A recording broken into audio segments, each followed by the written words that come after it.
Well, I'm not a Marxist in the sense that I don't buy into Marx's utopianism of the proletariat state. Um, that's Hegelian, and I, but I do think Marx's analysis, with the heavy contribution of Engels, who had the data of capitalism, is correct. That's why the first volume of Marx's three-volume Capital, and I admit it's a slog, is an important book. And as Marx understood, unfettered or unregulated capitalism, these are his words, is a revolutionary force. And that's because it, by its nature, commodifies everything. The human world becomes a commodity, human beings become commodities, the natural world becomes a commodity that it then exploits until exhaustion or collapse. And that's what, and let's not divorce capitalism from imperialism and white supremacy. I mean, having spent 2 decades in the developing world, I understood very, very well that imperialism was the expression of white supremacy beyond the borders of the empire. The Brits, perfected that notion of the white man's burden and the Raj, um, and it's its most revealing uh, example or illustration of the inherent racism within the system, because you impose by force, you take control of countries where people of color live, and you exploit cheap labor.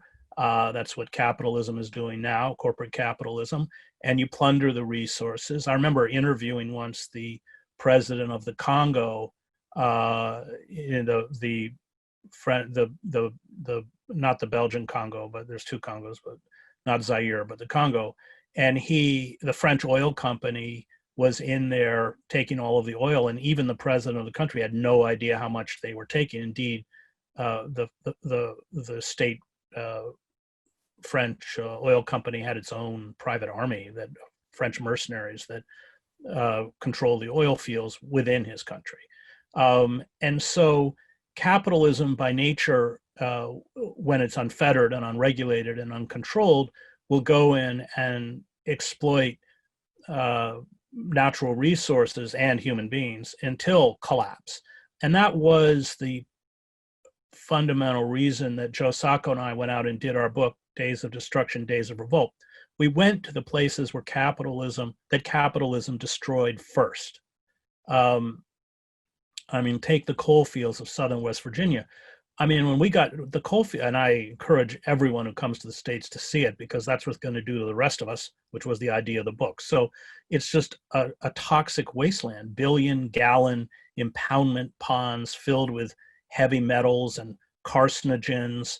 You can't breathe the air. Every couple hours we were in a four-wheel vehicle, I'd have to get out with paper towels because all of my windows were black from the soot in the air, from the coal dust, from open pit mining, from these drag lines, mountaintop removal, of course. You go into the elementary schools, and in the nurse's office, there were rows of little inhalers because all the kids can't breathe. The water, I mean, in some of these hollows, you could turn on the faucet and light the water on fire. Cancer was an epidemic. They owned the judges, they owned the press. I'm talking about the coal companies. They owned all of the governor, they owned all of the state legislators. And we wrote the book to say, they were first, but we're next.